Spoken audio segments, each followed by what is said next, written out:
Hello everyone, कैसे आप लोग। तो दोस्तों, साइकोलॉजी की इस श्रृंखला में आज मैं आपको पढ़ाऊंगा कि अवृद्धि और विकास में क्या अंतर है। अवृद्धि और विकास में अंतर समझाने से पहले मैं आपको एक मूवी के बारे में बताता हूं। और एक मूवी बनी है, बहुत ही अच्छी मूवी बनी है, और उस मूवी का नाम है द जंगल बुक। अगर आपने देखा है तो ठीक है, अगर नहीं देखी है तो आपको एक बार देखना चाहिए। देखिए, जो मूवी बनी हुई है द जंगल बुक, उसमें एक बच्चा रहता है। वो बच्चा जो होता है वो मनुष्य का बच्चा होता है। वो बच्चा जो होता है उसका जो विकास होता है वो एक अलग तरीके से होता है। ठीक है, एक अलग तरीके से तात्पर्य हो जाता है कि वह बालक जो होता है, उसका वातावरण, वो किस वातावरण में पलता और बढ़ता है। वो जानवरों के बीच में रहकर पलता है और बढ़ता है, और उन्हीं की भाषा सीखता है और उन्हीं तरह चलने का प्रयास करता है। तो आप एक चीज़ सोचिए, यहाँ पर मेरे कहने समझाने से तात्पर्य है कि अगर किसी बालक को अगर आप बदलना चाहते हो, यानी कि उसके जीवन में कुछ परिवर्तन लाना चाहते हो, तो एक वातावरण के माध्यम से उसके जीवन में हम परिवर्तन ला सकते हैं। आपको याद है एक चीज़ें, आपको एक चीज़ें पता महसूस होना चाहिए। जब किसी बालक का जन्म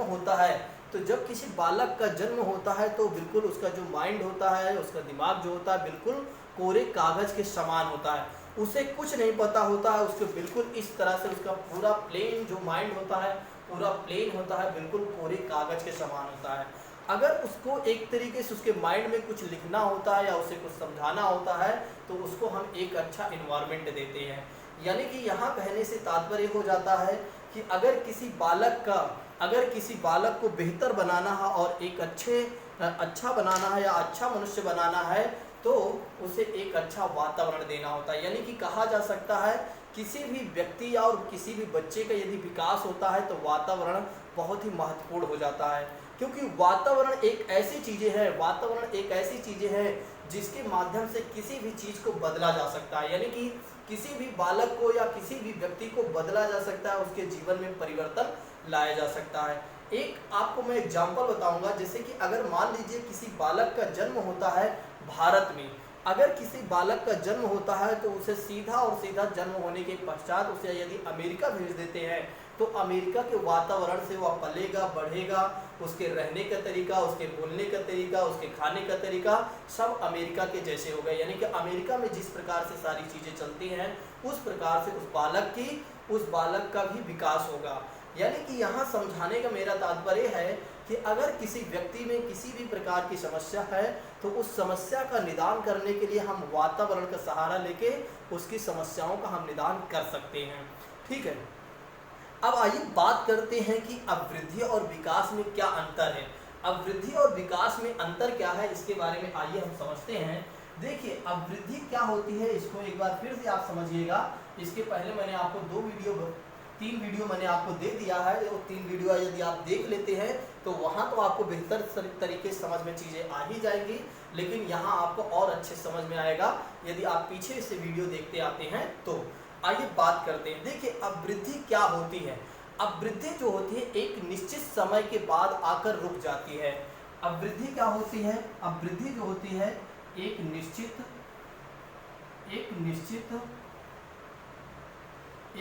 समय के बाद रुक जाती है। अब आपके मन में एक विचार आ रहा होगा कि यहाँ पर कहने का क्या तात्पर्य है, यानी कि एक निश्चित समय के बाद कैसे आकर रुक जाती है वृद्धि। देखिए, अगर किसी बालक का, मान लीजिए एक बालक है जिसका नाम कल मैंने आपको राजू बताया था, और राजू का एग्जाम्पल फिर लेकर चलते हैं। ये राजू है। राजू जो है, एक ऐसा नहीं है कि राजू हमेशा बढ़ेगा। राजू का जो बढ़ने का, यानी कि जो इसकी हाइट होगी, एक समय आकर, यानी कि मान के चलिए 21 और 22 साल का इसकी लास्ट हाइट हो जाएगी। यानी कि 21-22 साल तक यह बढ़ेगा, इसके बाद यह बालक नहीं बढ़ेगा, यानी कि राजू नहीं बढ़ेगा। यानी कि यहाँ पर कहने का तात्पर्य है कि अगर कोई बच्चा होता है, यदि कोई बच्चा है, तो उसकी एक समय के बाद अवृद्धि रुक जाती है। इसी को क्या कहा जाता है? अवृद्धि कहा जाती है। तो पहली चीजें मैंने आपको बताया, अवृद्धि क्या होती है। अवृद्धि एक निश्चित समय के बाद आकर रुक जाती है। एक निश्चित समय के बाद क्या होती है? रुक जाती है। इस बात को ध्यान रखना। अब विकास क्या होता है? विकास निरंतर चलने वाली प्रक्रिया होती है। विकास क्या होता है? विकास निरंतर चलने वाली प्रक्रिया होती है। विकास निरंतर चलने वाली, विकास क्या होता है? विकास निरंतर चलने वाली प्रक्रिया होती है। देखिए विकास कभी नहीं रुकता है, विकास कभी नहीं रुकता, इस बात को ध्यान रखिएगा। जैसे आप और हमारा, आप सोचिए एक बार, हमारा क्या विकास आज तक रुका है?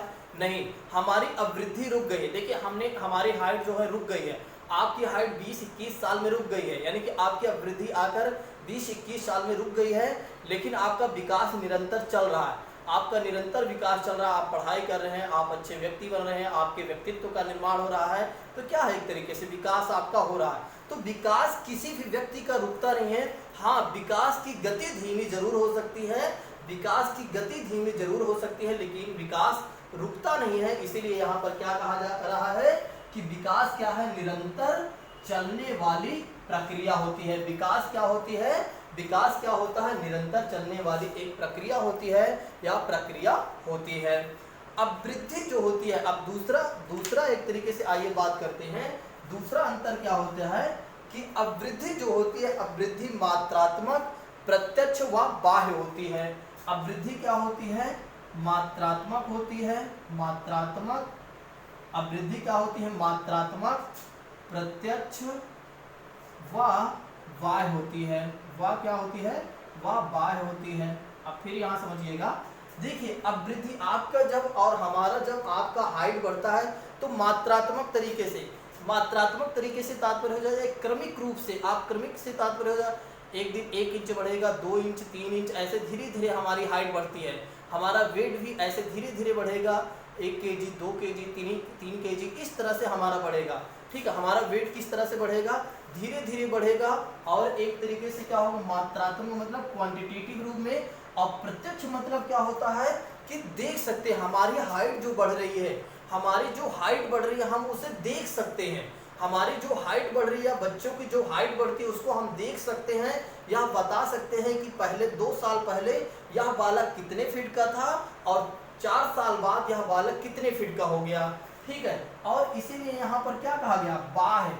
इसीलिए क्या कहा गया? अब वृद्धि क्या होती है? मात्रात्मक होती है या प्रत्यक्ष व बाह्य होती है, यानी कि अब वृद्धि को देखा जा सकता है और प्रत्यक्ष तरीके से महसूस किया जा सकता है कि कितना व्यक्ति का वजन बढ़ा हुआ है, यानी कितना बालक का वजन बढ़ा हुआ है, कितनी उसकी हाइट बढ़ी हुई है। लेकिन विकास क्या होता है? विकास अप्रत्यक्ष व आंतरिक होता है। विकास क्या होता है? विकास अप्रत्यक्ष, विकास क्या होता है? अप्रत्यक्ष व आंतरिक होता है। विकास क्या होता है?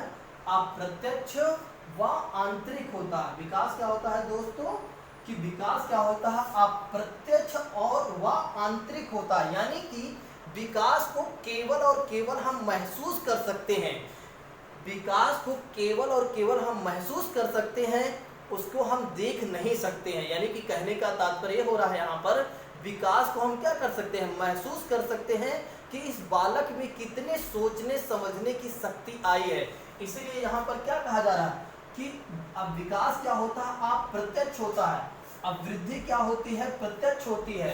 ठीक है, विकास क्या होता है? आंतरिक होता है। देखिए वो दिखाई नहीं देता, हमारे माइंड में जो विकास हो रहा है, या एक तरीके से हमारे बोलने चालने या हमारे व्यवहार में एक तरीके से जो परिवर्तन हो रहा है वो विकास होता है, और ये आंतरिक रूप से होता है। किसके रूप में होता है? आंतरिक रूप में होता है। लेकिन जो अवृद्धि होती है वो बाह्य होता है, जिसे हम देख सकते हैं। मैंने आपको बताया था अभी इसके पहले ही, अवृद्धि क्या होती है? हम उसे देख सकते हैं, यानी कि बाह्य होती है, और विकास क्या होता है? आंतरिक होता है, और क्या होता है? अप्रत्यक्ष होता है, जिसे केवल और केवल हम महसूस कर सकते हैं। नेक्स्ट अंतर की बात करते हैं, अब वृद्धि को नापा और तौला जा सकता है। देखिए तीसरी बात कही जा रही है कि अब वृद्धि को नापा और तौला जा सकता है। क्या किया जा सकता है? तौला जा सकता है। देखिए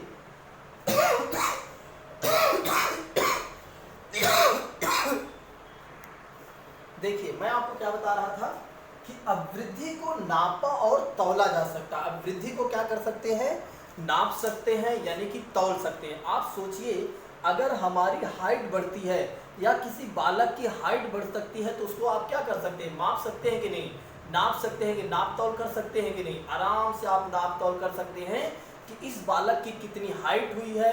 अगर किसी बालक का वजन बढ़ा हुआ है या किसी व्यक्ति का वजन बढ़ा हुआ है तो उसके वजन को भी आप नाप तौल कर सकते हैं। तो इसीलिए कहा जा रहा है कि अवृद्धि को नापा और तौला जा सकता है, अवृद्धि को नापा और तौला जा सकता है, लेकिन विकास का क्या कर सकते हैं, विकास का केवल और केवल अनुभव किया जा सकता है। इस बात को ध्यान रखिएगा कि विकास को क्या किया जा सकता है, विकास का अनुभव किया जा सकता है, यानी कि महसूस किया जा सकता है। बस क्या किया जा सकता है, महसूस किया जा सकता है।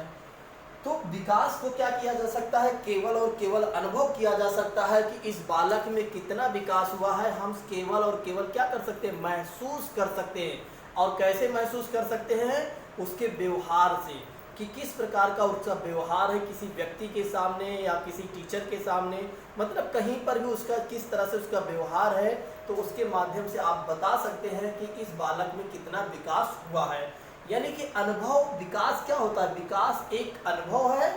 और अवृद्धि क्या होती है, अवृद्धि को आप प्रत्यक्ष रूप से देख सकते हैं, नाप सकते हैं, तौल सकते हैं, इत्यादि प्रकार की चीजें कर सकते हैं। तो पहली चीजें मैंने आपको बताया कि अवृद्धि और विकास में, एक बार मैं आपको फिर से रिवीजन करवा देता हूं ताकि फिर से आपको समझ में आए। पहली चीज मैंने आपको बताया कि अवृद्धि एक निश्चित समय के बाद आकर रुक जाती है, लेकिन विकास क्या होता है कि विकास निरंतर चलने वाली प्रक्रिया होती है। विकास क्या होता है, विकास निरंतर चलने वाली प्रक्रिया होती है। दूसरी चीजें मैंने आपको बताया कि अवृद्धि क्या होती है, मात्रात्मक व प्रत्यक्ष व बाह्य होती है। यानी कि अवृद्धि क्या होती है, मात्रात्मक होती है और प्रत्यक्ष व बाह्य होती है, लेकिन विकास क्या होता है, अप्रत्यक्ष व आंतरिक होता है।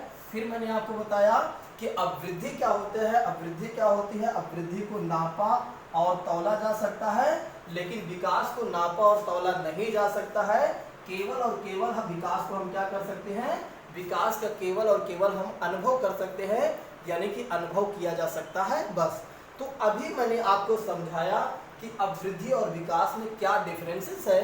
अगली क्लास में हम आइए बात करते हैं अवृद्धि और विकास में और भी क्या चीज़ें नई हैं, इसके बारे में आइए हम बात करते हैं नेक्स्ट क्लास में। Thank you.